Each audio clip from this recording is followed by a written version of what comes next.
Welcome, ladies and gentlemen. My name is Trey Ferguson, the player coach, and I just wanted to come on and speak to lovely individuals today and talk about some things that's really been plaguing the community, plaguing a lot of individuals that I've been speaking to lately.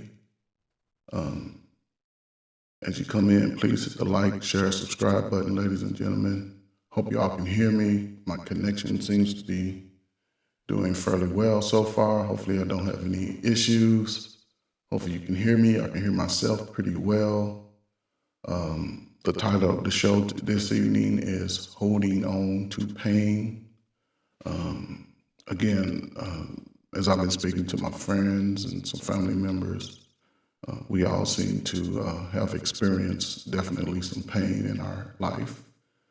We've experienced some issues that may have traumatized us or hurt us at some point in our lives. What I've come to discover is a lot of us tend to hold on to those things a little too long in our lives. It brings a lot of hurt, a lot of pain, a lot of unwanted, unnecessary issues, excuse me. And I'm just trying to speak about it and try to give some remedies of how to change those issues within our life. There are some practices that you can take and just try to better yourself. Again, this is just impromptu. I seem to have a good connection. It's Saturday night. I'm not doing too much. And I just wanted to come and give some insight on how to deal with pain and types of pain and reasons why people may hold on to those pains. Again, ladies and gentlemen, my name is Trey Ferguson, the player coach. As you come in, please hit the like, share, subscribe button at Trey Ferguson, the player coach. Hit the like, share, subscribe to Trey Ferguson, the player coach, ladies and gentlemen. And again, I want to just, speak to everyone today. Again, I seem to always misuse my button sometime. And I want to just, again, get right into it. Regardless of where you are in your life today, at some point we may have a major issue with ourselves that may cause some pain, whether it can be a bad relationship, family member pass away, loss of a job,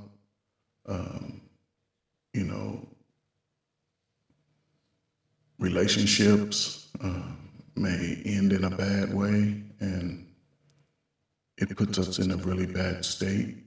So again, I just want to touch on it today and hopefully can give some insight for people to be able to cope with it a little better, move a little better within their life, and just start to appreciate themselves a little bit more.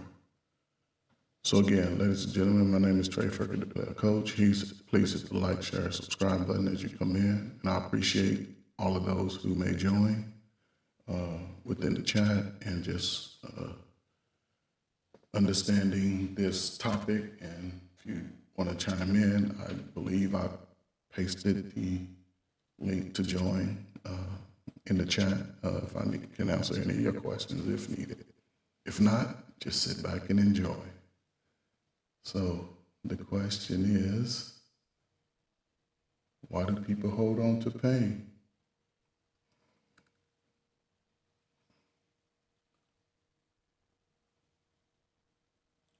Holding on to pain for a lot of us is a really big deal. It's a really big deal. We tend to just keep ourselves in a bad place for a while. Causes us to lose out on opportunities, to lose out on blessings that could be afforded to us and awarded to us as we go about our daily lives. So I just want to give it some insight. I work with several hundred individuals who come to me holding on to the burden of the pains of their lives. And believe me when I tell you, there's no one particular answer that will fit all, but there are some practices that you can partake in to try to just get you to a better headspace so you can at least attempt to live a normal life within yourself. So I'm just going to go down my list and hopefully, it could provide some insight to some that could help you. So again, pain. A lot of people hold on to pain. They may hold on it for many reasons. Some like the comfort of holding on to pain. A lot of us are familiar with the places we may live. We're familiar with our family members, friends. We're familiar with our job. And if something happens and it may traumatize you or cause an issue in your life, we tend to hold on to those things for sometime months, years. Some of us have held on to those things that may affect us throughout our entire life. So, just really, again, there's no one size that fits all remedy to alleviate our pains, but at some point in your life, you could try to practice some techniques that could, again, just improve that feeling of pain to get you to a better place. Again, when you're talking about pain, it affects our central nervous system and it releases, again, you see it on the screen, endorphins. It's When 21 hours. someone experiences pain, which can block pain and create feelings of euphoria. It's like we so adapt to the pain that we just accept it as normal. Whether it can help us or hurt us, we just hold on to it. And it really, really may affect us, if not today, somewhere in the near future where it may cause some medical issues within yourself. It may affect your relationships with loved ones and friends. So it's really, really important to understand your pain and your triggers for your pain. So others, it puts them in isolation. They like, the pain affects them to where they like to be by themselves often. People who are grieving may isolate themselves out of fear or judgment. And this isolation can be familiar. Fear and judgment. Those are two really big words in our community. Fear. A lot of us do not take chances on ourselves or just try to experience anything different just out of fear. Fear of failure. Fear that someone may, again, judge you based off your failure. Sometimes we even get judged on our success. It ain't good enough. Or why did you do this? Why did you do that? So you really have to understand who you are. And I believe a lot of those things come as you get older. And as you get older, you may understand your triggers and you may overcome some of your fears. So again, you have to really, really be cognizant of the person that you are, the person that you're trying to be, Understand that not everyone may be happy for your success, but you also need to understand that fear of something new is it's a normal process. It's a very normal process. It's just like if you playing sports and right before the game, you always get butterflies. That's part of the process.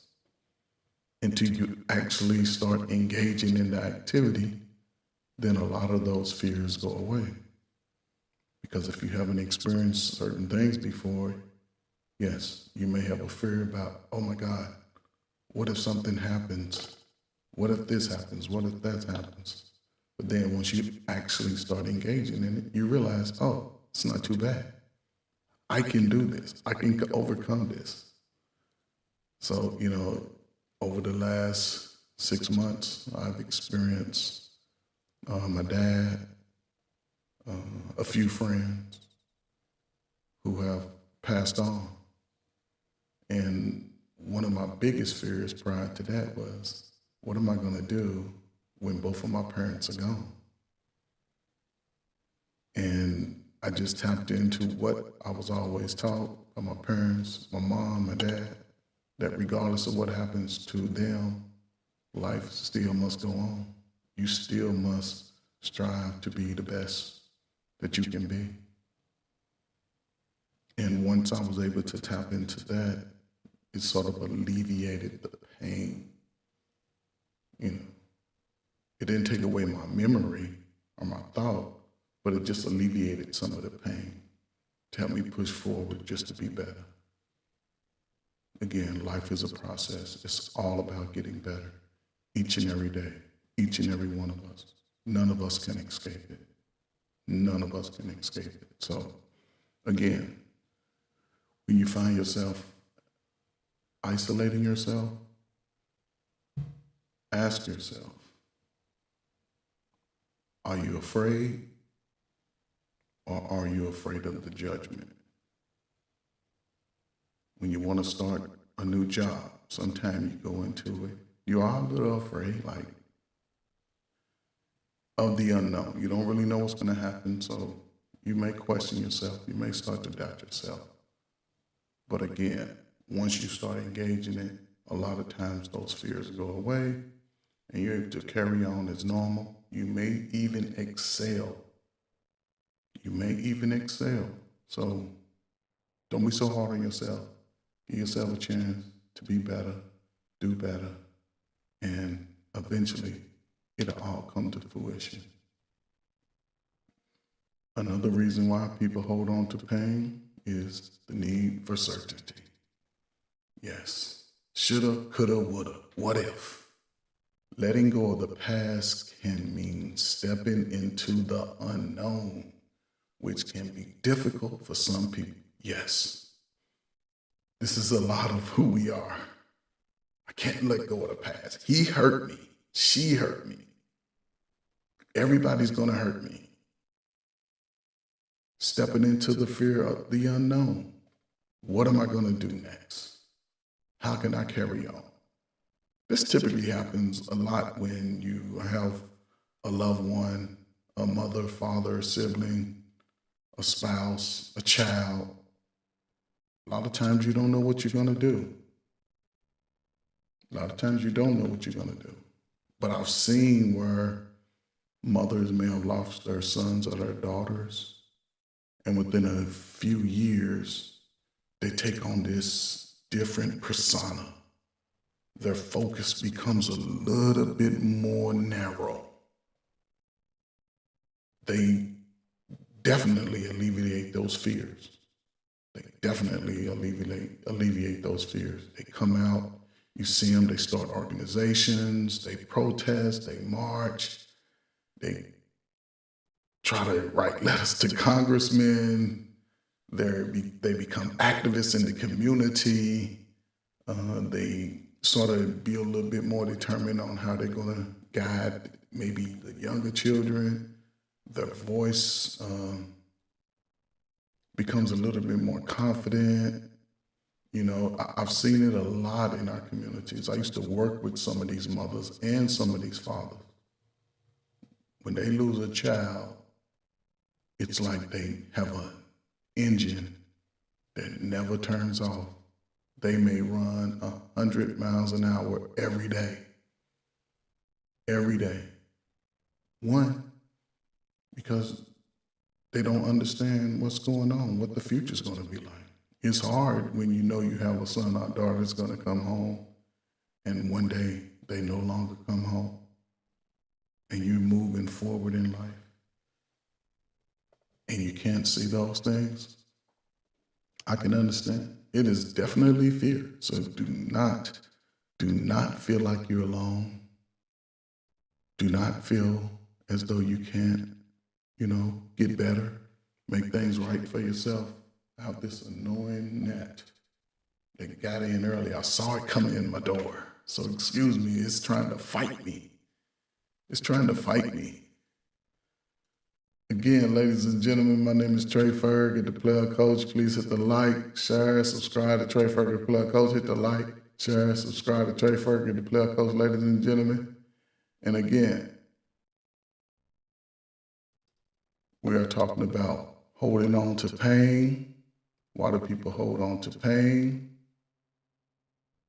Some of us hold on to it because it's comfortable for us. Some of us hold on to it because out of fear and or judgment of others.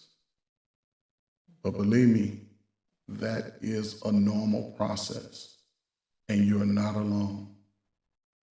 I would advise you to definitely talk to someone who may have a similar experience than you, someone that really doesn't know you, because then those judgments may not be there. So just understand, the loss of someone is normal. It's going to happen. Initially, you may have fear. You may have fear of being judged, so you may want to isolate yourself. That's why when they call it the time of mourning, it's like the family comes together, isolates themselves from everyone else, or just an individual. They may be more secluded, may want to just distance themselves for friends and families for a while until they can, get to a better headspace. So I totally understand that. I totally understand that. When I lost my pops in January, when they give you that call, you go in, and it's crazy because I had one emotion on the way, and then when I got there, I had a totally different emotion because for I say about 3 or 4 years, it's me and my father's relationship was sort of unique in a sense. Growing up, gave him great respect. Despite whatever he was doing that I could see, I never disrespected him. When he was out in the streets, I didn't run home and tell my mom what he was doing. I used to see my dad in the bars, drinking heavily, spending all his money. I never went home and told my mom. I used to just see him like, dang, he's going through a lot. I couldn't relate to it because he was there every day. He was in my life.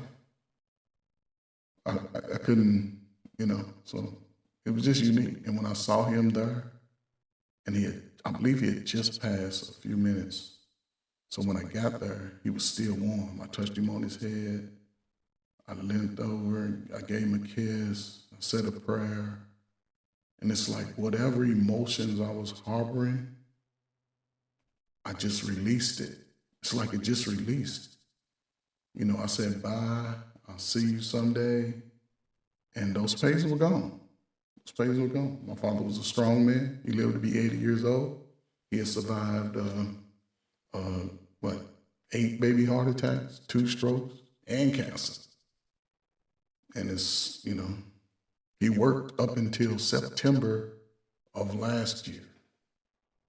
He had retired from one job, went back to work, a little easy little job, just I think it was a little usher during the baseball season, just to have some more income. I gave him a little bit more money, I put about $600 a month in his pocket extra, just so he can have some extra money to go out and, again, live the life that he was living. So it was just like a release when I saw him there. And I said goodbye to him. And I haven't really felt any grief or anything. Um, I think I understood what was going on. And I used to always think about when his mom passed and how I saw him crying and things like that to his mom. So it was a very unique time for me, very unique situation. So let me take a little time out. Let me see who's in the chat. Man, let me see. Is that Hassan? Appreciate you, brother. Appreciate you, Hassan, man. Salute, man. Miss Genesis 1. Hey, listen, I appreciate you, man. Ma'am, I appreciate you for coming in, just stopping in. I'm just going on about pain and how we sort of hold on to our pain in our lives. And, hopefully it can just give someone a little bit more light on how to navigate through this process. Although sometimes, it may seem like it's never going to end. It may be overwhelming in the moment. But sometimes, even in isolation, it's good to sort of step back once everything sort of levels itself back, step back, reflect on your life, reflect on things that you may have done that were not so good and things that you can do that can make things better. Because again, life is a process. You're not going to get everything you know in life in the first 5, 10, 20 years of your life. A lot of times it may take a few years, even after the pain, to move to a better space. So just don't be so hard on yourself coming in, and just understand that it's only a temporary thing. So again, I just want to appreciate everybody who may have just dropped in. Listen, I'm not going to be fighting on my channel. You're not going to see me throwing shots at anybody and trying to stir up a whole lot of mess. That's just not who I am. That's just not how I got blessed. So I'm not going to wait till I'm 56 years old, retired, and start going in spaces and start fighting and getting my blood pressure high. Because believe me, at 50, you'll have high blood pressure. Even if you never had it before, you'll start wearing glasses. I never wore glasses, 20/20 all my life. Turn 50. When you get here, come talk to me. Believe me, come talk to me.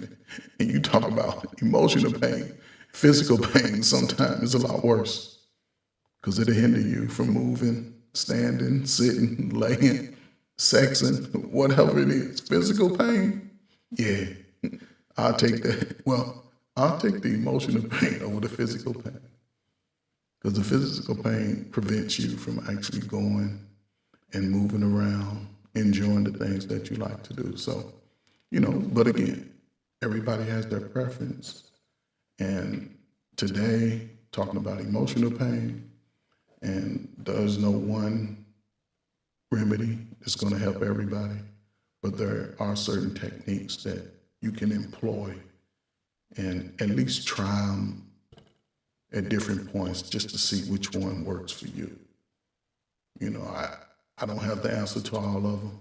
I'm not claiming to be, I'll say this, I'm not claiming to be the expert, but I am a professional at this. I work with all age groups, seniors, let me see, people that were addicted to drugs, single mothers, fathers, recently out of incarceration, young adults with felonies, family issues, children, college-age children on down to 7th grade. 7th grade is where I cut it off. So, I've had to spend a lot of time talking to these individuals about just being better, understanding the situation that they're in, and how they can move accordingly to get things to a better space. That's all. That's all you're trying to do. Just get it to a space in your head, in your body, in your life where, you know, things can be a little bit better for you. You know, again, you've done a lot of things right. So you're still afforded to be here today. So just don't be so hard on yourself. And understand that sometimes those hurts and pains are not self-inflicted.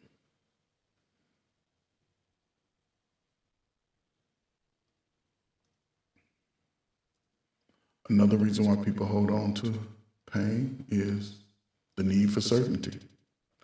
Letting go of the past can mean stepping into the unknown, which can be difficult for some people. What? Letting go of the past? You mean tell me my wife cheated on me when I was 25, and here I am 45? All women cheat. My husband cheated on me at 25, here I am 45. All men cheat. How we hold on to that. And every time we get an opportunity to have a better relationship, we sort of pull back. Fear the unknown. I can't do that. What if they cheat again? I can't do that. What if they take all my money? And in YouTube is a place that you can see a lot of this. A lot of this fear of the unknown. A lot of this, everybody's going to do it to me. And I'm here to tell you, life does not bless you holding on to those things. Because any little incident can trigger that emotion of pain and hurt. And it may set you back a little longer than you intended to be set back. So again, letting go of the past can mean stepping into the unknown. I used to say this when I was working with a lot of young men whose family was into drugs and gangs or whatever, and they still shared that they didn't want to be in it. They didn't want to be a part of it. And one of my biggest statements I used to give them is that where you are in your life, you have to be willing to step away into the unknown, step out on your own, allow your survival instincts to kick in, allowing your heart to be purified. And sometimes that just means stepping back, stepping away from your comfortable family, from your comfortable friends. Step back a little bit so you can see how to move accordingly. Because as you get older and you hold on to these pains and things that happened years ago, it could affect how you move as an adult. It could affect you missing out on opportunities that could possibly be life-changing. I'm not saying it's easy. However, if you never tried it, at least try it. Give yourself a chance. So, again, the need for certainty. Letting go of the past can mean stepping into the unknown, which can be difficult for some of us. Yes. Some other reasons that people hold on to the pain is that because they don't know how to let it go. They want to stay connected to the cause of their pain. Wow. I think this can go with relationships. I want to stay connected to my pain, so I have a reason to not give my best effort.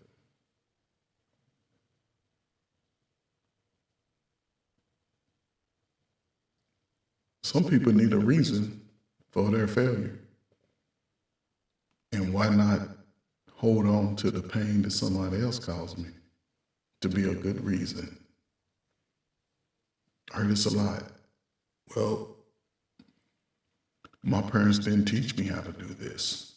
People in my life didn't teach me how to do this. Maybe they didn't know also.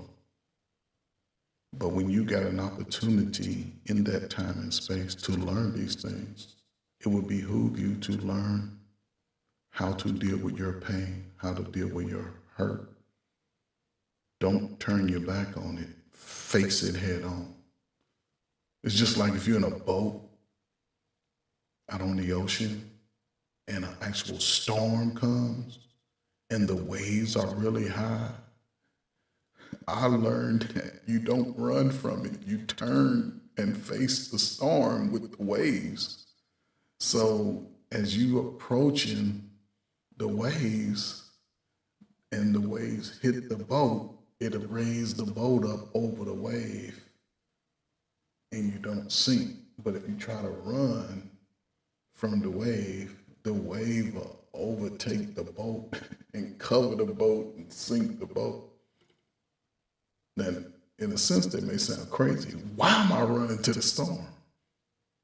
But when you run towards it, again, you stay on top of it. And it goes right up under you. I always thought that was fascinating. So just remember, a lot of times when you have that pain, face it head on as early as possible. So when you get to it, you understand what it is, you can identify where it came from, you take it head on, you get the help that's needed, whether it's professional help. I always say, try people who don't know you because they cannot judge you. Family and friends, they will judge you. Just get over it. Just stay busy, it'll go away. Sometimes that's true, but not all the time. Believe me. Some people say get therapy. Yes, therapists listen. But if you really want a better outcome, if you really want to see yourself in a better space, don't be afraid to accept the truth from others as they see it based on what you may have explained to them. Don't be so hard on yourself when it does happen, especially if it's outside of your control. Don't be so hard on yourself. You didn't bring the pain and hurt on yourself. It was someone else. But once they do bring it to you, you sort of have to disconnect from it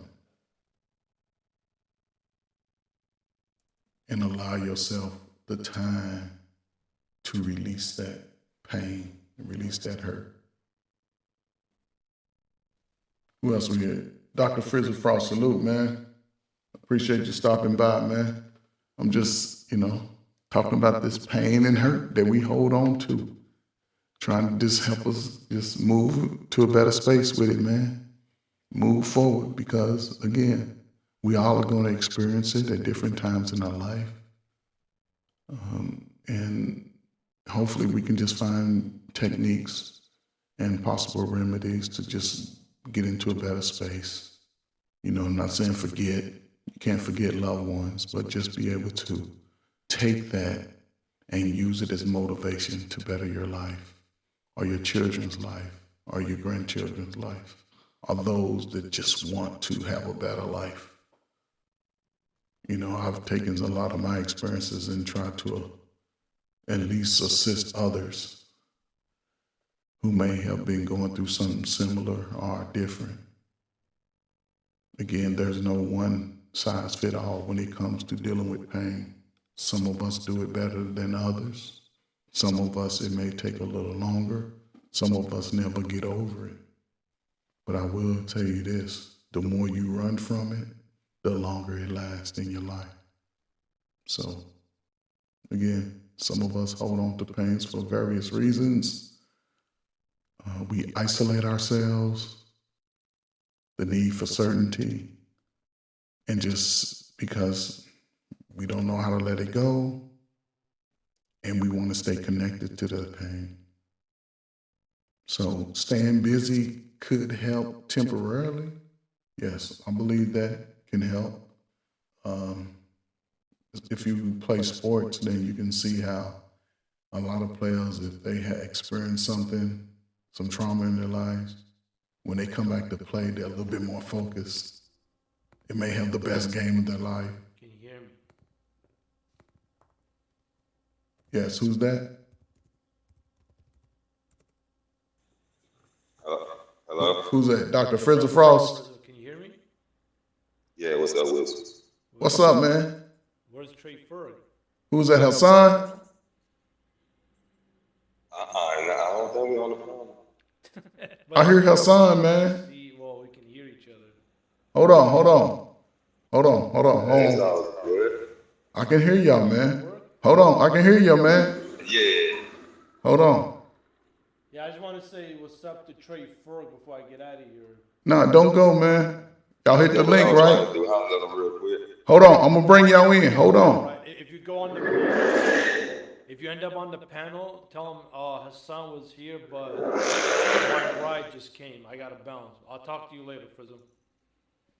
All right. Just pass that message to Trey Ferg. Okay, man. Appreciate you, man. All right, salute. Salute.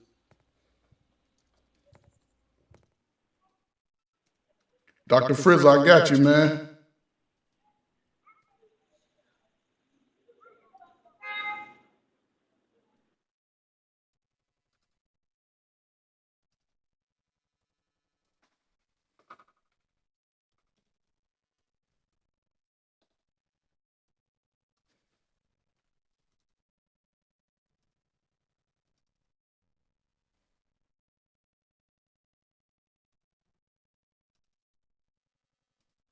Dr. Frizzer Frost, can you hear me?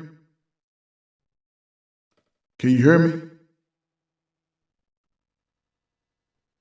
Dr. Frizzer. Dr. Frizzer Frost. Dr. Frizzer. I think he left. Dr. Frizzer. Yeah, he left.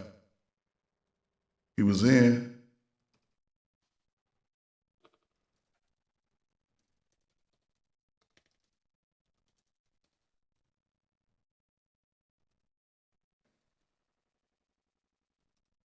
Dr. Frizzer Frost, man, you left. Was trying to bring you in, brother. I'm sorry, man. I saw it late. I was trying to bring you in, but hopefully you come back, man. Yeah, hopefully you come back.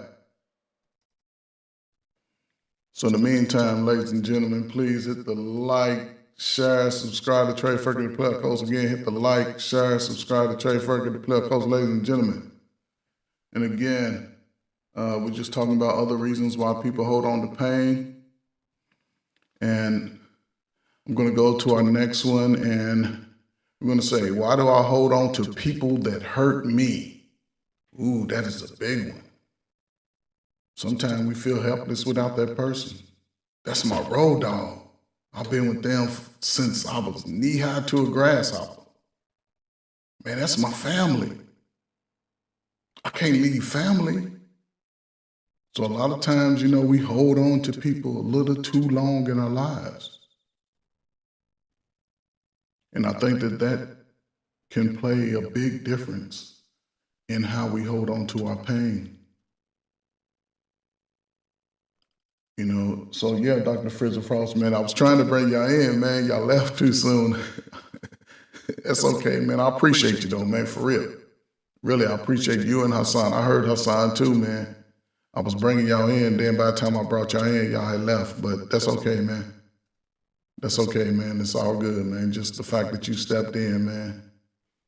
That means a lot, man. Again, man, for real. So why do I hold on to people that hurt me?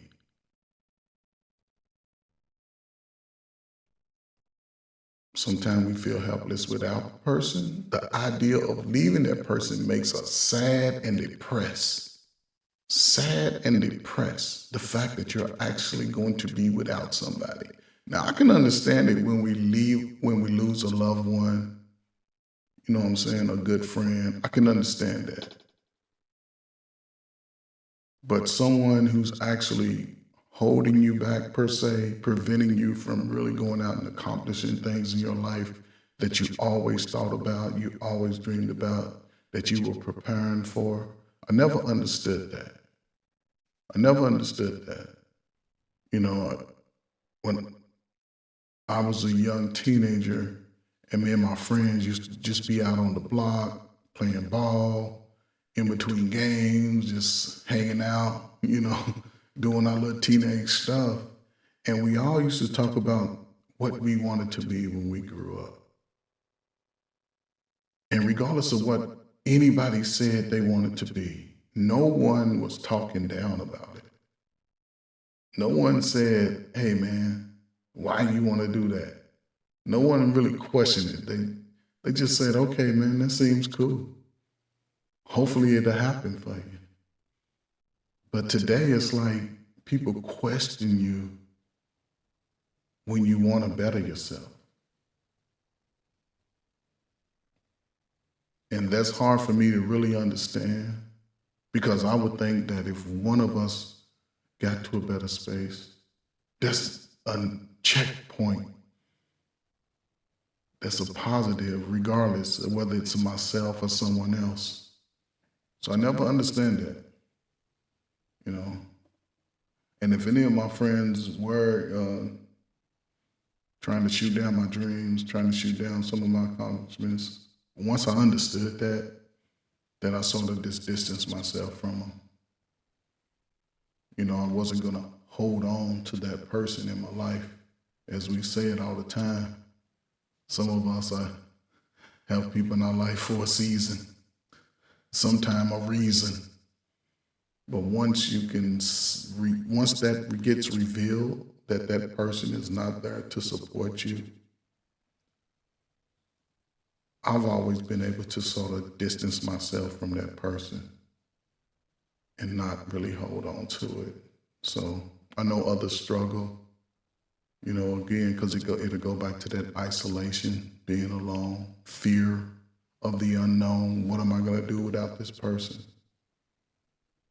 I can understand that. But again, life comes in steps. So the idea of leaving that person makes us sad and depressed. And to avoid those feelings, we try to avoid those feelings. We forgive the person and go back to them because it makes us feel happy with them, like nobody else could make us feel. Don't we see this a lot in relationships? We was together for 10 years, but he cheated for 9. What made us stay? What made us go back? Well, we broke up 3 or 4 times. What made us continue down the path of leaving and coming back? Which was very, very unique to me. I never understood that. I was fortunate enough to have, I guess, my puppy love heartbreak in high school. Once I became a senior and graduated, my girlfriend, she was still in school. And once I got to college, I knew that time was over. But when I would come home, she was still, we would still have our little fun. And then as she saw that I was moving on, she started to talk to other guys, and guys would come around, and I was in my feelings about it. And I think one day one day my mother saw me that I was upset. And my mother came out the house, chased me down the block. She didn't run, she just walked. She called my name, because I used to always go to the end of the block and sit on the little curb. Not the curb, but it was a church that had like a little banister that sort of separated the sidewalk from the church grounds. And it was high enough that you could sit. So I used to sit there, and she came down and she was talking to me. And she was telling me about, you know, women and how women act and move. And I never heard my mama say this. I thought she was gonna be on my side, but my mother was giving me the business. She was like, "Don't you ever, you know, be hurt and all of that?" I'm like, "But mama, you don't understand." Believe me, my mother, I don't know what she said, but she cussed me out. And when she left, I don't know what came over me. I just realized that she was right. I'm like, man, how my mama know what's going on? But she was right. And from that point on, I think I was about 19. I'm sure I was about 19 because it was after my freshman year of college. And from that point on, I just moved different when it came to women. I just moved different. You know, I've never been a disrespectful guy. I'm not gonna curse you. If I gotta curse you, that's too much. I'm not gonna question you about who is who and what you're doing. If you don't show up for me, then I already understand what it is. I'm not gonna badmouth you and talk about what you did to me. And I've never been that guy. I've never been that guy. And it's funny because as I got older, and I remember telling her I was gonna get married, I could see the look in her eyes, like, dang. And then I was in the military when I saw her. And I don't know if she was trying to copy what I was doing, but she started going to the military base that was closer to our hometown. She met a guy. The guy was abusive. The guy was doing all this crazy stuff to her. He used to have tapes of him and other women, which was really bad because she ended up telling me a lot of what was happening. And, you know, it hurt us so bad that she actually started dating outside the race. She ended up getting married to a white guy. They ended up having a beautiful son, strong son. He called me uncle, you know, so it was just, I guess it was just a different time, you know. I was friends with her family. I'm still friends with her family. It was just a different time again, and we just moved about it differently. Wasn't no big fights or nothing, and things like that, you know. So I was just amazed that when I got into my early 20s, my friends started going through the stuff that I went through, and they used to come to me and talk to me about different things. They used to be like, wow, I'm 20 years old. How can I give advice? But I was just giving them advice based off what I knew and understood at the time, man. For the most part, it helped them all out. And most of those guys were able to go on and have successful relationships and, you know, work and be productive and not hold grudges, because the ones that ain't married, when I see them, believe me, they still moving in a good way. There's no issues about women and how women sort of acquiesce to them. They just represent themselves as good men. And I've always admired that, you know. So again, life is about definitely taking chances on yourself, understanding that you can always be in a better space based off what you do, and just not be so hard on yourself, you know. So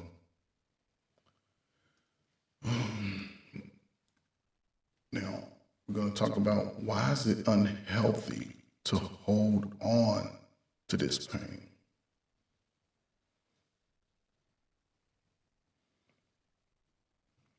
What is the unhealthiest attachment style?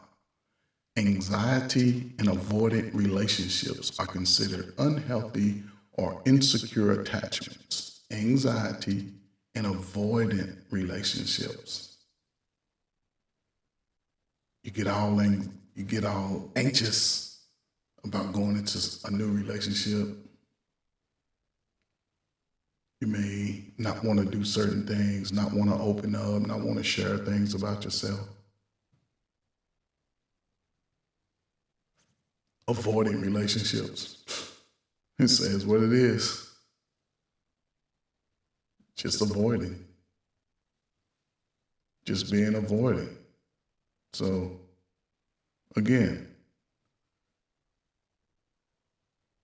it's not really healthy.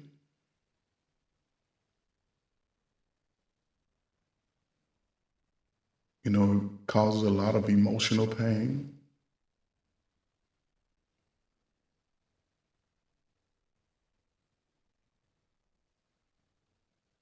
You can form attachments to objects instead of people. You know, some people get, they dive right into work. They may have some hobbies that they just focus on. In a sense, it can be good, because if you want to go into business at that time, it just allows you to be more focused on your business and not relationships, which sometimes can be a distraction. Yes, I will admit that, especially when you're trying to really, really hone in on your craft. Some would say relationships are a distraction. It's crazy because by human nature, we want to be around others. We're made to be around other people. That's why when I look back at COVID, it sort of showed the dysfunction in who we are as a people. It really did. It showed the dysfunction, which is scary going into the future, which is really scary. So again, ladies and gentlemen, my name is Trey Ferg, the Player Coach. Please hit the like, share, subscribe button to Trey Ferg, the Player Coach. Hit the like, share, subscribe to Trey Ferg, the Player Coach, ladies and gentlemen. Oh, man.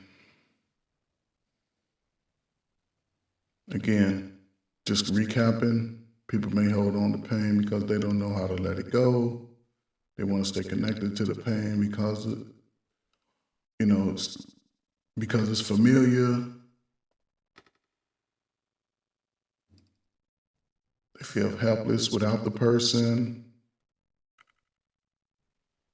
They may feel depressed.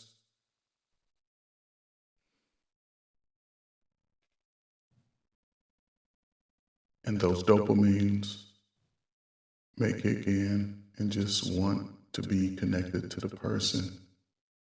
So again, all of these examples could be labeled as unhealthy.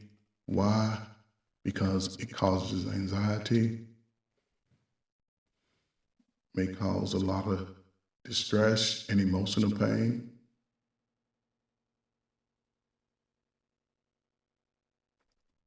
It may force you to attach yourself to objects other than people. And those objects can play a role in how safe you feel. I feel safe over here by myself. I feel safe when I'm at work. I feel safe when I don't allow others to get close to me.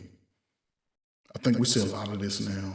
A lot of people, especially with women in a sense, because if they have a relationship that's traumatizing or stressful, or they may have gotten hurt, that's when a lot of them become more determined to be successful, to do better. They may go to school. They may try to start their own business. So it's like one negative can create a positive, and I don't necessarily think it's bad that a woman has an education. I've always liked educated women. That's why when you go to college, guys talk to women in college because they like educated women. But it's just unfortunate how things turn out. Once some people get focused on their careers, they sort of put relationships on the back burner and then try to circle back at a later time, later date, which may be too late in some situations. So, again, everybody's different. There's no one size fits all when it comes to holding on to pain and alleviating pain in your life. So, believe it or not, grievers of pain also become loyal to the pain because it's familiar. I like it. I'm comfortable. Another reason someone holds on to their pain is for protection. Yes. I don't have to be bothered with nobody. Ain't nobody gonna break my heart no more. Nobody's gonna break my heart. So I'm just going to stay right here in my little bubble where I can't be hurt. Trauma, loss of trust. I don't trust nobody. Who you talking about? Everybody's going to hurt you. All men ain't shit. All women ain't shit. Think about it. You've heard it. Some of your friends right now are probably saying exactly what I'm saying. A loss of safety and security can all make a person hold on to their pain to remind them when they don't want to be hurt like that again. Wow. That says a lot. That's a lot right there. I'm going to hold on to this shit because ain't nobody going to hurt me again. Nobody. Well, when did it happen? Well, I was a senior in high school. Huh? How old are you now? I'm 35. But now, see, everybody will hurt you. So I don't give nobody a chance to love me. I don't need that. I'm fine just by myself. Let me read that again. Trauma, loss of trust, loss of safety, and security can all make a person hold on to their pain to remind them that they don't want to be hurt like that again. Who's never experienced that? Who has experienced that? We all go through similar things like that, just different times in our life. Some of us that may have never experienced hurt so far, a few years down the road, they may experience hurt for the first time. Just understand that it's normal to experience some type of pain, some type of hurt. And it's also normal to sort of be affected by it. But to stay in that space from that point on to the rest of your life, that's a little abnormal. So just be cautious of things that could possibly trigger you, could trigger your pain, can trigger your hurt. Continue to work on different remedies that can alleviate some of the pain, some of the hurt. Some things you just can't avoid in life. We're going to lose loved ones. Yes, it's going to happen. It's going to happen. We can't predict that. We may even have a lot of bad relationships end badly. You know, it depends on how you look at them. And that's part of normal life. There's no way around it. A loss of a job. We see how people respond when they lose their job. Some can't handle it. But just understand that that is part of normal life. And before the sun, it's always a storm. Before the storm, it's always the sun. So it just goes in ebbs and flows. So far, if you're here and you can hear my voice, then you're doing okay. You've overcome the storm. Or you may be in the storm right now.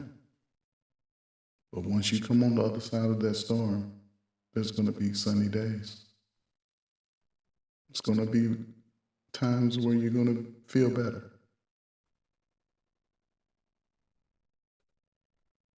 I do agree that, you know, people become a little bit more focused. It's probably a great time to get more focused on bettering who you are, bettering those around you. You know, that's what life does. Life is about peaks and valleys. It's that roller coaster that you see at the fair or at the amusement parks. You're like, I want to get on that ride. And when you get on that ride, it's going slow. When it goes up the hill, you're like, oh, yeah, I can handle this. Then all of a sudden, it just goes 100 miles an hour downhill. That's life. That's life. And despite all of that, you're still here. So you can always see some light at the end of the tunnel. So don't be too hard on yourself. Don't do it. Allow yourself some grace. So again, we're just gonna move on. Holding on to pain can have some negative consequences such as emotional, physical, and social impacts. Emotional, yes, can affect your psyche so much that you're always feeling sad, that you can possibly, feel like you want to harm yourself. Physical, this is where we may gain weight. We may lose weight. May cause an imbalance in our enzymes and our neurons and electrons. The blood pressure may go up or down. People have seizures. My mother, she got upset at my father one time, and then she fell, hit her head, and then from that point she started having seizures. So she was forced to retire. I think she was about, I believe, in her mid-40s. She was forced to retire because having seizures is unpredictable. There ain't no game plan or time that you'll have a seizure. They can come and go at any time. And she started having seizures, so her job, she actually worked at General Electric, and they retired. Social impacts, again, isolation, holding on to people, places, and things that continuously bring us to this mind state, continuously causes us to hold on to unwanted and unneeded people, places, and things. Society, I may lose out on a job. I may start smoking marijuana, crack, heroin. I may start drinking a lot. I can understand my father was going through some emotional turmoil, and well, he actually ended up going through all three because emotionally, he would get to a state where he would drink a lot. And as he got older, those things caught up with him. Like I said, he had 8 baby heart attacks. He walked himself to the hospital when he had the heart attacks, which is amazing to me. He actually was on blood thinners. He had cancer, prostate cancer, and he had that twice. The last time that's what took him out. When he had a stroke. So he had all of those things. And despite all of those things, he still was able to work up until last September. And socially, my father didn't really talk to me out when he wasn't drinking. He didn't really talk to me at all. I used to have to force things out of him. But he raised 7 children. I was probably the wildest one. But I did things for myself based off his tutelage and the way he taught me how to be. He taught me to work hard, respect people. I've always done that.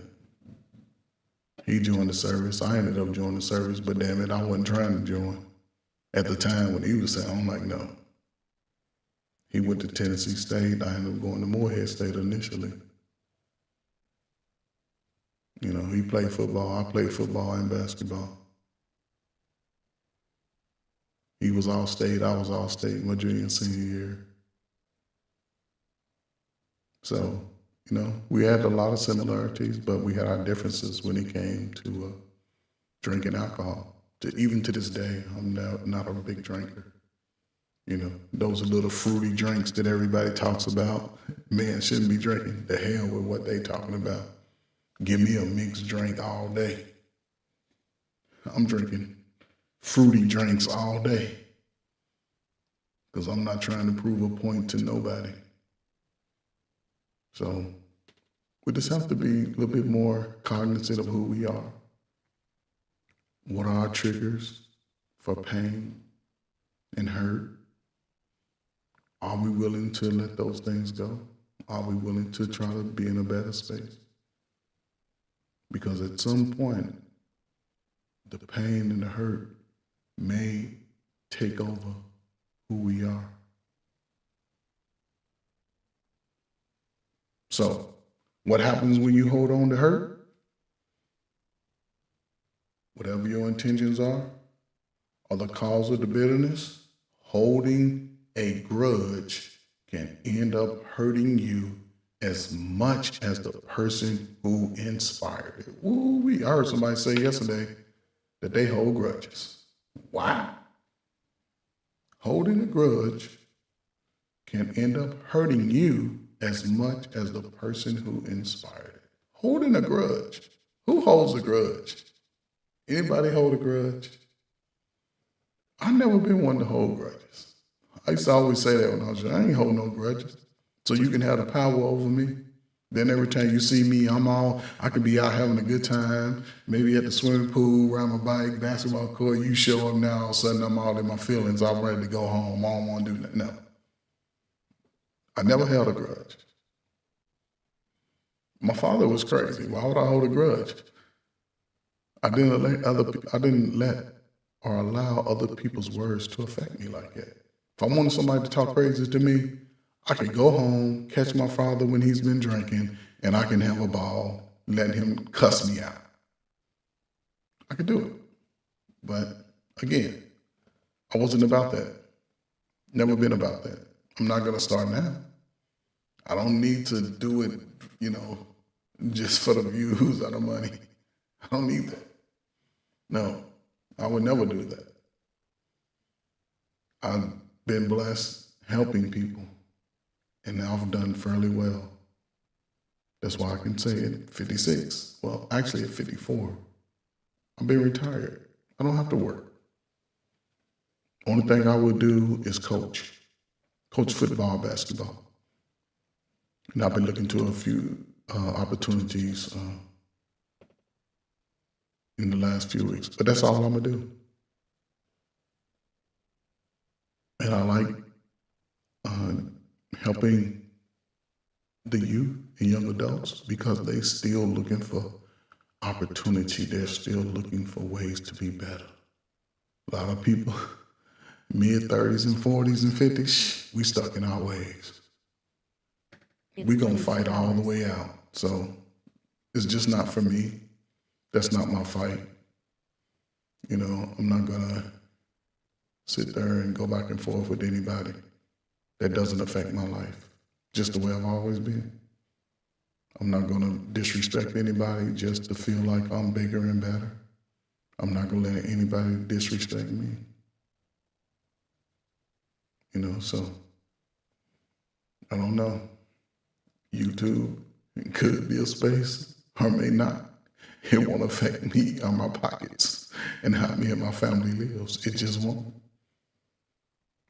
But at the same time, I know that there's people out there who are looking for a better way, a better time, a better space. Just understand that life is a cycle. And the sooner you can let go of pain and hurt that's been inflicted upon you, the sooner you can allow things to start blessing you, opportunities to start being afforded to you. So, clinging to anger can impact you emotionally, physically, and socially. We sort of covered that in the last slide. So it is important to learn to let go of your grudge and cope with anger in a healthier way. Yes. Letting go of your grudge and cope with anger in a healthier way. Let me tell y'all an easy secret to help yourself get over some pain and hurt. Let's just say somebody makes you angry, pisses you off. You feel like you ready to just give them a beat down. One of the best things to do in that time is work out, especially for a guy. Let's just say you hit the gym, you go for a run, go hit the body bag. Man, that shit pays off. It pays off. Do some push-ups, write a song, play an instrument. Get some sex. do something that sort of takes your mind away from it, but use that incident as motivation to be better in the activity that you're in. So again, clinging to anger can impact you emotionally, physically. A lot of people hold on to these things. They're angry, mad, glad, sad all the time. Physically, hell, who don't gain weight? Mess around and don't try to get weight off in your 20s and 30s. At 40s and 50s, your ass gain weight. Because you holding on to all this hurt and pain. And guess who probably would implement those hurt and pains on us the most? People that we closest to. Family members, friends. Oh, yes. They will hold grudges on you and give you the, what is that? The guilty trip all day long. We family. How you gonna do family like that? That'd be the main one, always slapping you in the face. And then hold their hand out for you to shake it. So you just have to think about those things as you get older, as you move about your daily lives. Just how can you tap into resources to help you alleviate some of this hurt and pain? Again, working out, running, going for a run, writing a song, writing a poem, maybe reading a book. Yeah, you know, it's shit. Sewing an outfit. It's a lot of things that could help. This is my light. I think my light done went out on me finally. It's crazy. Got to see what's going on with that. Another way that people try to deal with hurt and pain is trauma bonds. Trauma bonds are related to unresolved aspects of our relationships with our parents, siblings, friends, people we work with, all of those things. Ways that we don't feel acknowledged or validated. I'm gonna read it again. Our trauma bonds are related to unresolved aspects of our relationships with our parents, family, friends, loved ones, in ways that we don't feel acknowledged or validated. I heard this a lot. Didn't get acknowledged. They never said I did a good job.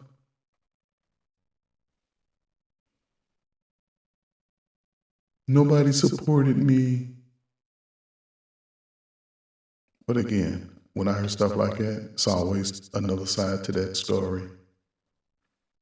I see it a lot in the community where whether people were living in the street using drugs and they got over it 2 years ago, but they forgot that they had children or loved ones that they may have stole from and just mistreated. They expect for that person to get over it just as fast.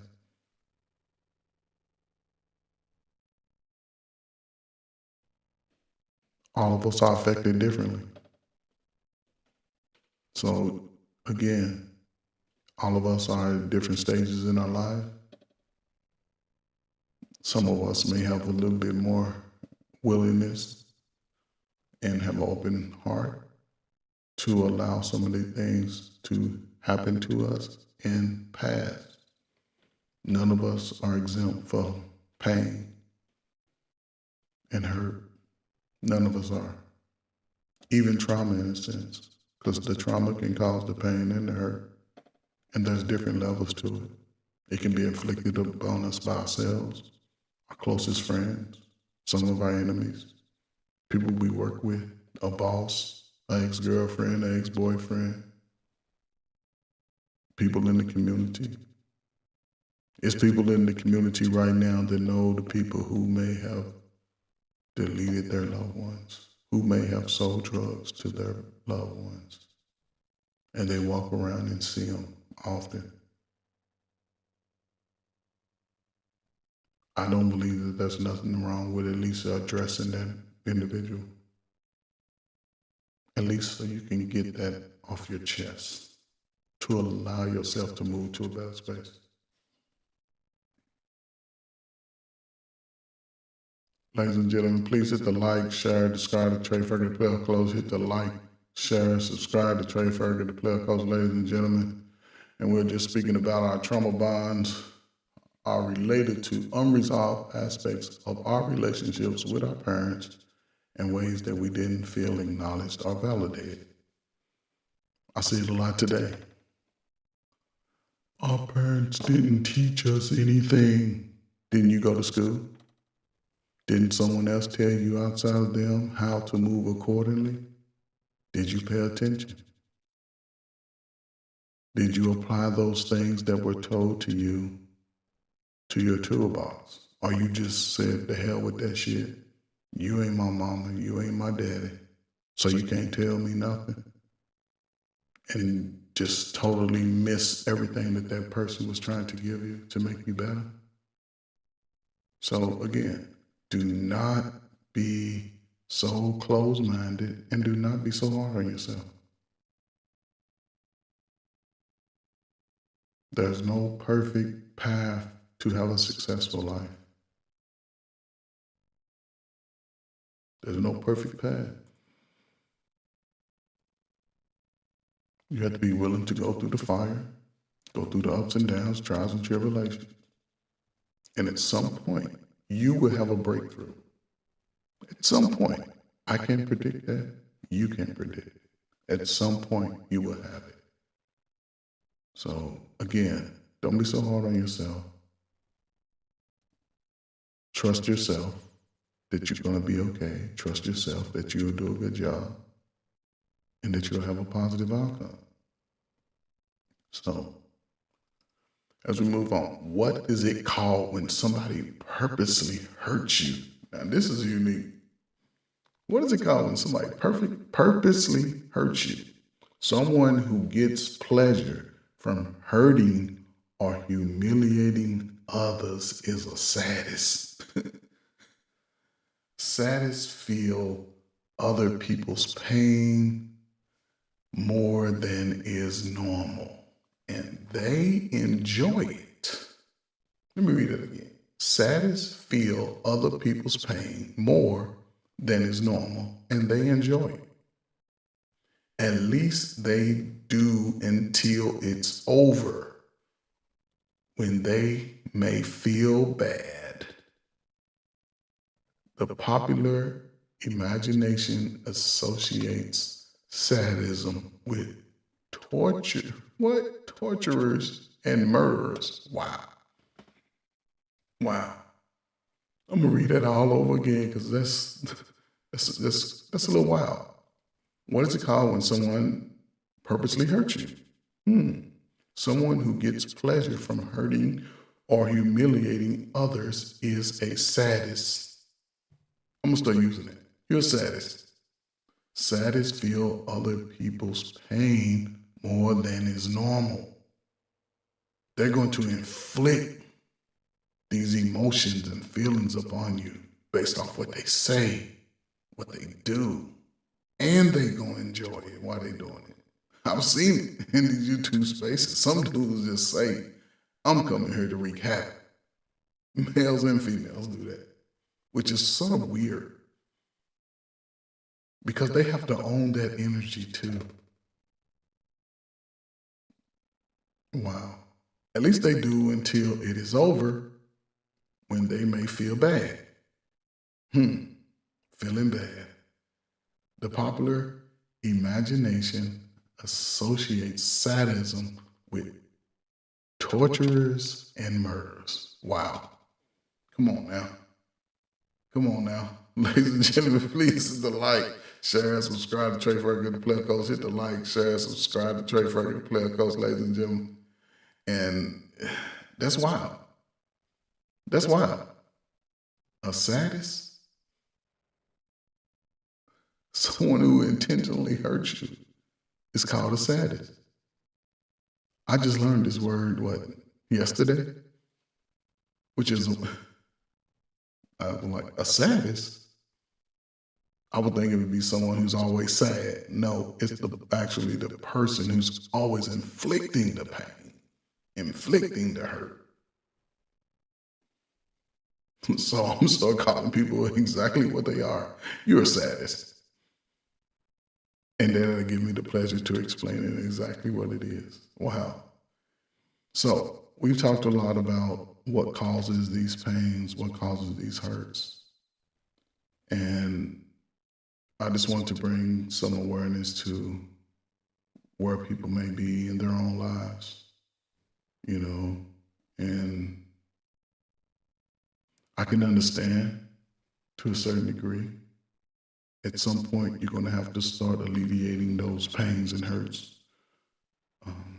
One, just by following different methods and techniques to get yourself in a better space, mentally and physically, without worrying about how other people feel about you or what they have to say about you. Because despite all of that, you're still here. You're still here. And again, my channel is not about fighting.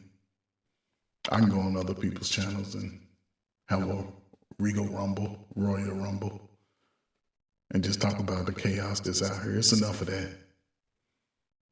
It's enough of that. Call me old, whatever. But now I'm in touch with what's going on in society.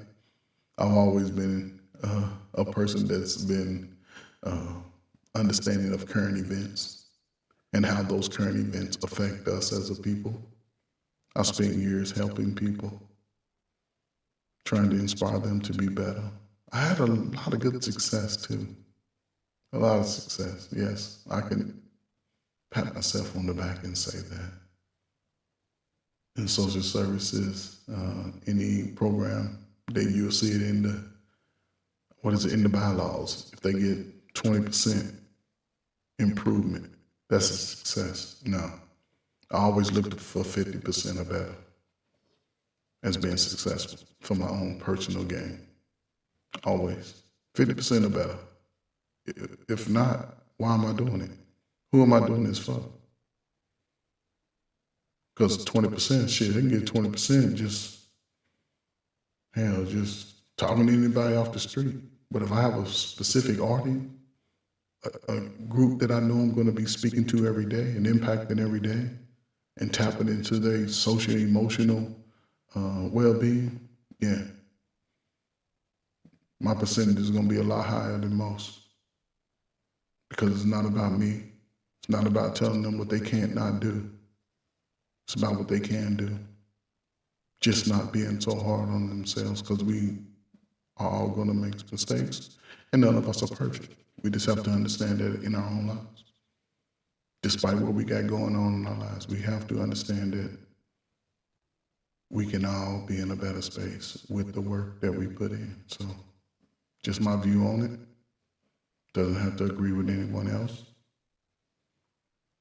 But it's just what I'm about, what I've always carried within my own life. It's blessed me. Oh my God, it's blessed me in ways you could only imagine. But it's not for everybody. I understand it. I'm a light-skinned, big head, nose with big lips. I don't look like everybody. And everybody don't look like me. So I accepted that and understood that from a kid. So again, we all experience hurt and pain, and I can understand it, but there are ways that we can definitely alleviate some of that hurt and some of that pain just by practicing certain methods and techniques. And we're going to get right into that. So ways to release pain. Some ways to release pain is letting go of the story that goes along with the pain. She hurt me, he hurt me. Just letting go of the story. Everybody doesn't have to know the story that got you here. Or if you do tell the story in the truth for its entirety. It's this thing that if one finger is pointed at you, if you point one finger at someone else, you have three pointed at you. And my method was always, let's focus on those three that's pointed at you. Where can we find the flaws in that? And then once we focus on the flaws, flush them out, what are 3 positives that we can focus on to allow you to move to a better space? Because you'll realize that one finger means nothing compared to the 3 that are pointed at ourselves. So, dealing with emotions as they arrive. How do you feel today? I used to do a check-in. Pies. Physically, intellectually, emotionally, and spiritually. Physically, how do you feel today? Man, my neck hurt. Hell, I didn't sleep right last night. My knee hurt. My back hurt. I got pains I never thought I had. But here I am. Intellectually, do I feel smarter than yesterday? Sometimes I do. Feel smarter than the day before. Do I believe that I'm smarter than I was at 45? Yes, very, very much so. Because what I've learned that sometimes, whether or not I'm going to engage in it or not, I still like to learn. So if any point in my life, if I need to recall on that, I can have no problem understanding what I need to do to be in a better space. Or if someone else is in that space, I can use what I learned or what I was taught at an earlier time in my life to say, hey, this is what we can possibly do to help move the needle. And again, it comes down to putting in the work. Regardless of where you are, putting in the work. I have less empathy for people who really hadn't anything bad happen to them. They just look for excuses to not be better. I have a friend, 3 felonies, making almost $80,000 a year. Even got an escape charge. He overcame that shit. Somebody who ain't never had a conviction. I don't want to hear all that shit. Put in the work. Put in the work. I'm guaranteeing you it will pay itself off when you're ready. Not just because you did something for 90 days. No, it may take 2 or 3 years. And if you don't have the patience for that, then your blessings will just pass you by. Because until then, you got to understand, you spent 10 years on the BS. Now you want to leapfrog it in a year and say, why is it getting better? Hell, you got to put in maybe another 10 years doing the righteous thing. So that's just part of life. That's just part of life. Don't feel bad about it. Just part of life for what it is.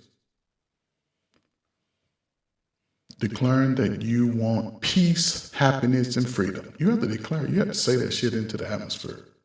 I want peace. What do people say? They want peace.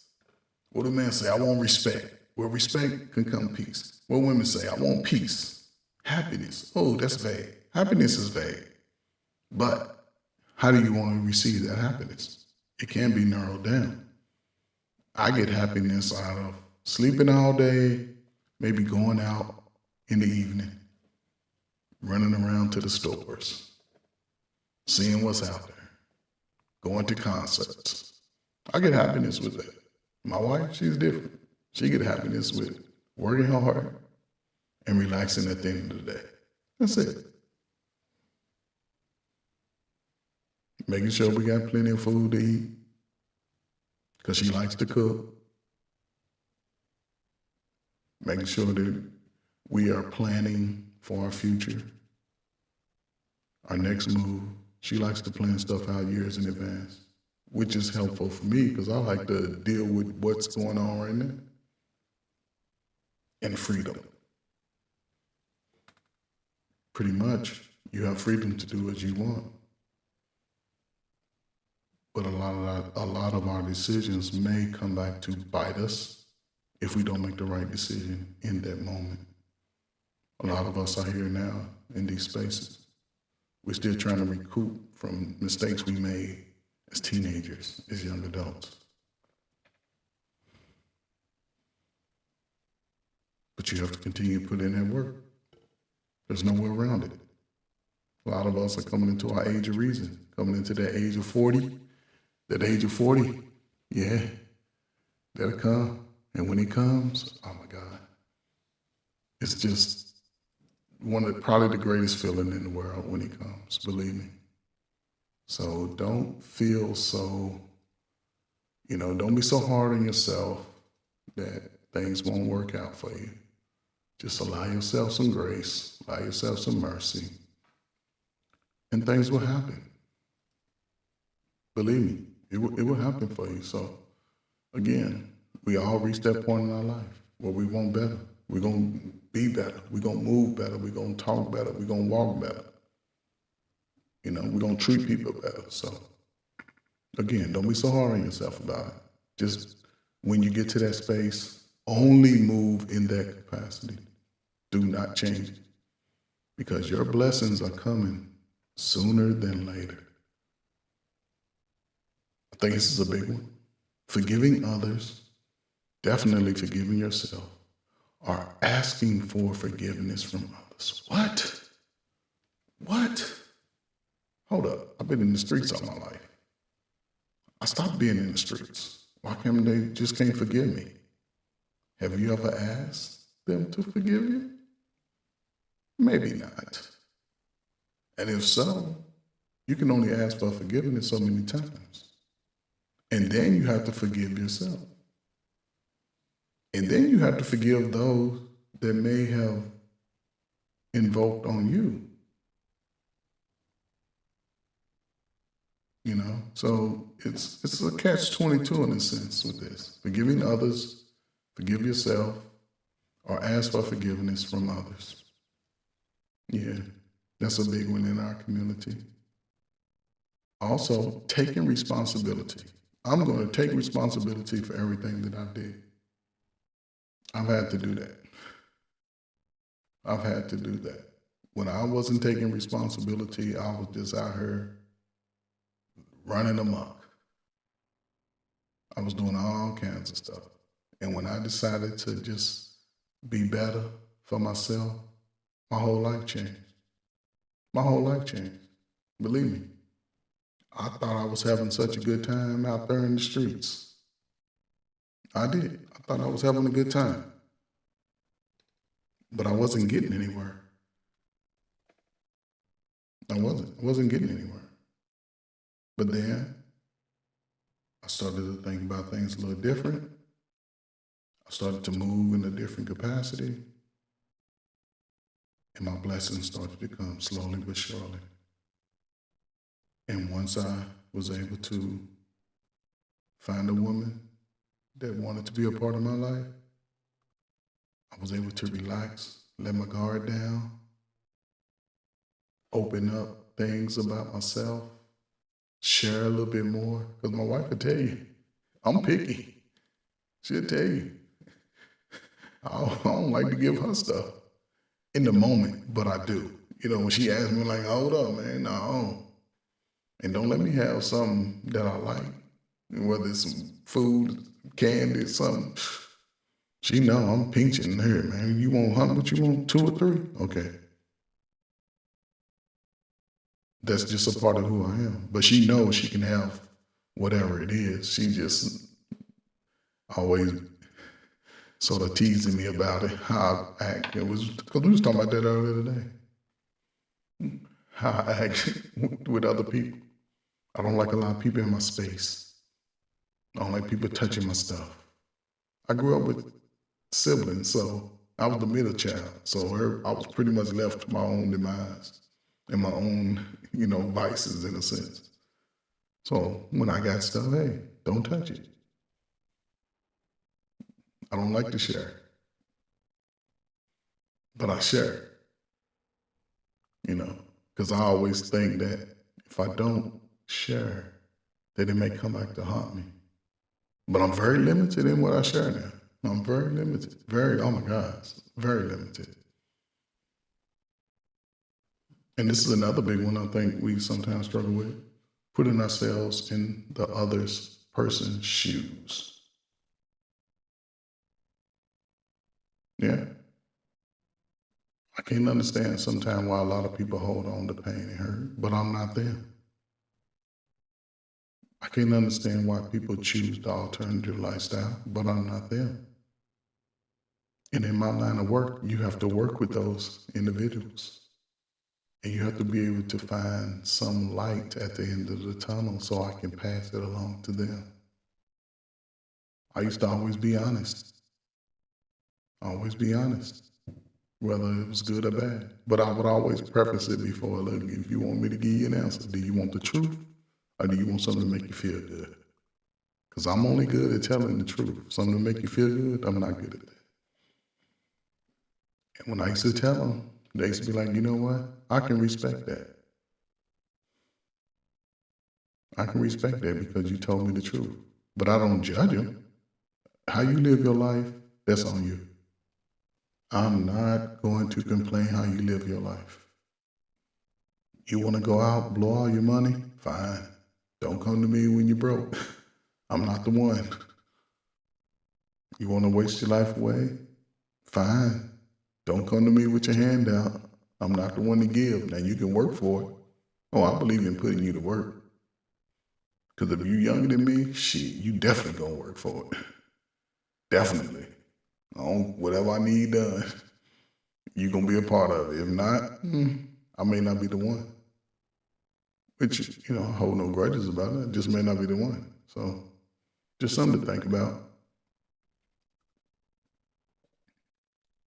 Get away from the area, location associated with the pain. I think a lot of us struggle with this.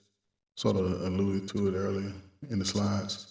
Getting away from the area, location associated with the pain. Sometimes we have to separate from our family and friends. Maybe go to another state, another neighborhood, something. Take a different path, but we have to do it if we want to make the change. If we want to see the growth that we're looking for in our lives, you have to be willing to separate. Just in my example, when I got out of the military, I knew I wanted to go back to college to graduate. So when I initially got out, I came home. I came home because my mother had just got sick. So I said, no, I need to come home. And when I came home, it was in the dead of the summer.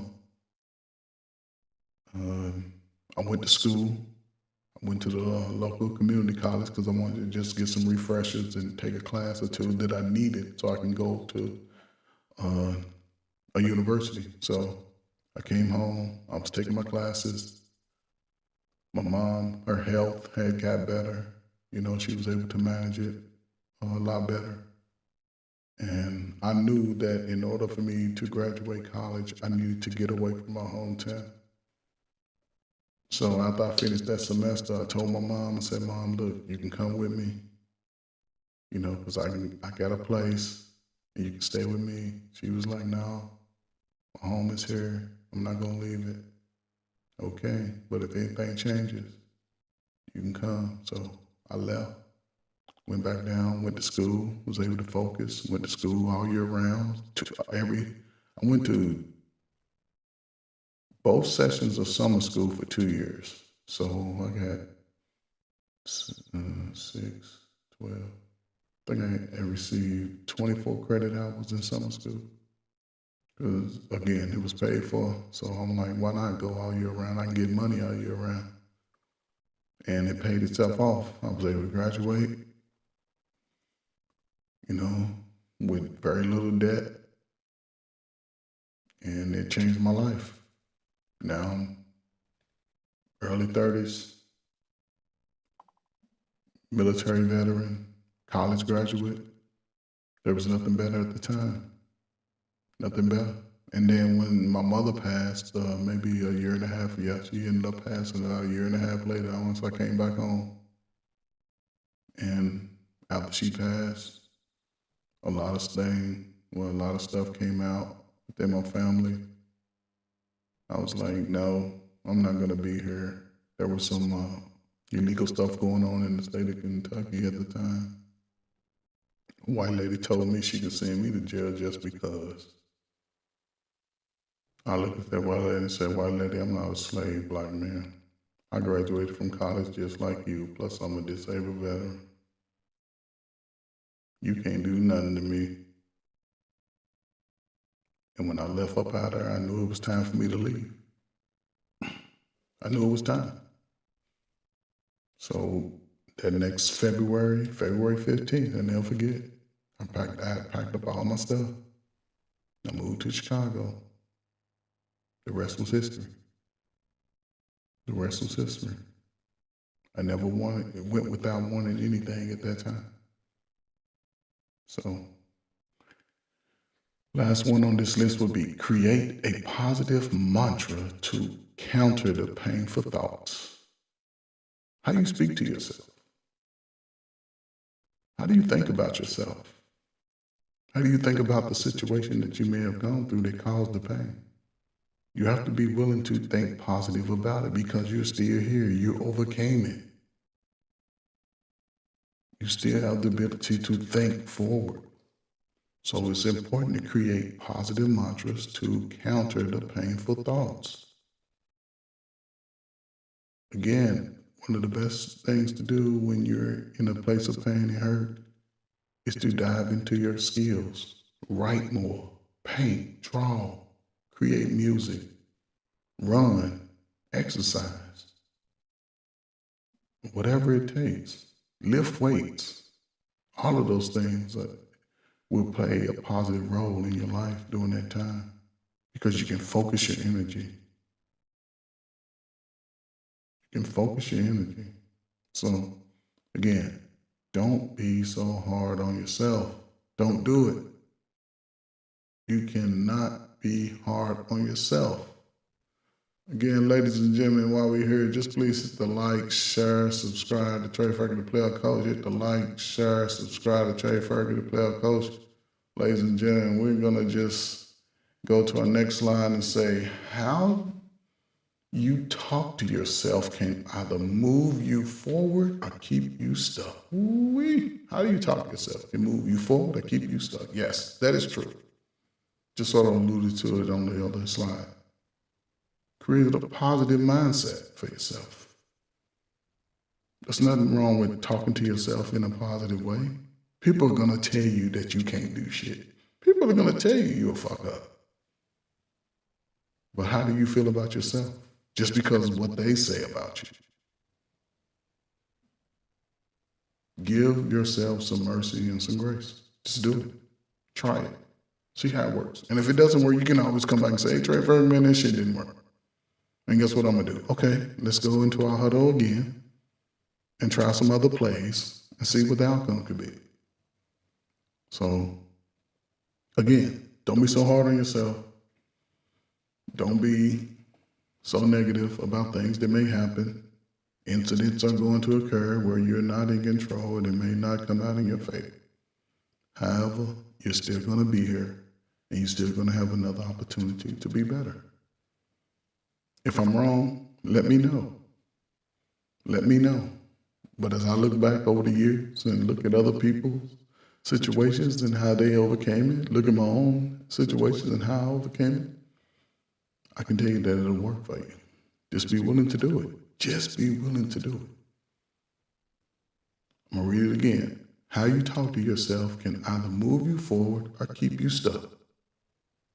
Often having a mantra that you tell yourself in times of emotional pain can help you reframe your thoughts.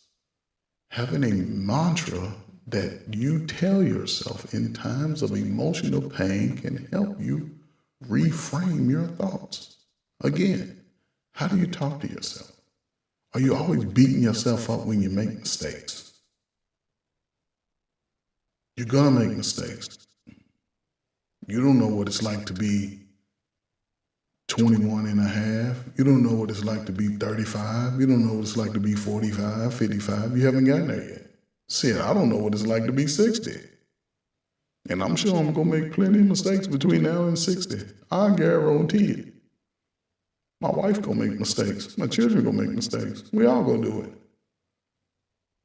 But just because you make a mistake, does that have to become a lifestyle for you? Can you get better based off that mistakes? I believe you can. I don't care what nobody say. I believe you can. You don't have to hold on to it. You don't have to Keep that a part of your psyche.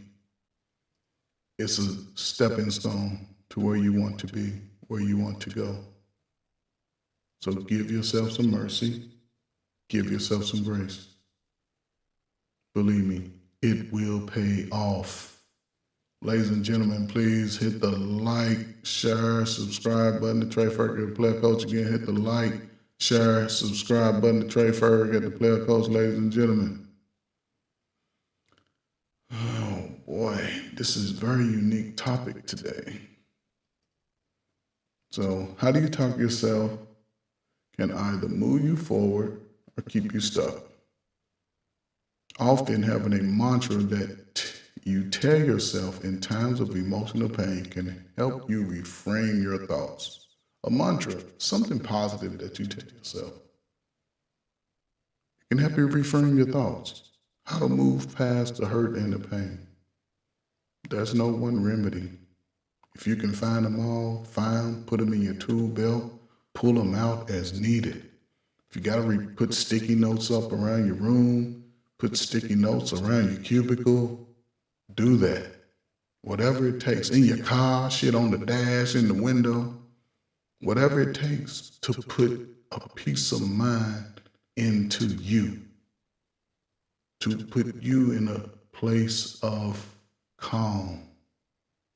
Do what you have to do for yourself first so you can pour energy into others. Don't be afraid. Don't be afraid. It can all happen for you for the better. Just don't be afraid. Simple as that. Again, I'm not one to be fighting. I'm not one that's going to be doing a lot of fighting. It's just not who I am. I didn't make my living fighting. I made my living helping. Helping. And if this is not for you, that's fine too. There's no love lost. When you see me around, I'm still going to be trying to help, whether it applies to you or not. I hope everybody can get some gray hair in their head and get to a place in life where they can retire early and live a fruitful life, but being frugal too. Because you get to a certain point in life, you ain't just trying to go out and buy everything, you're trying to save a little bit. Believe me, it'll happen. Just got to put in the work. It will happen. Just got to put in the work, I'm telling you.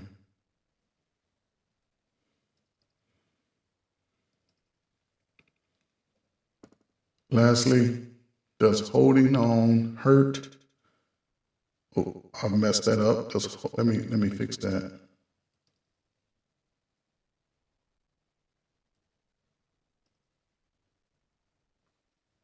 Let me fix that.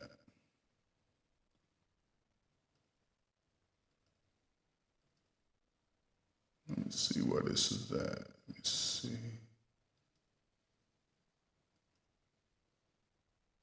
I can fix this really quick.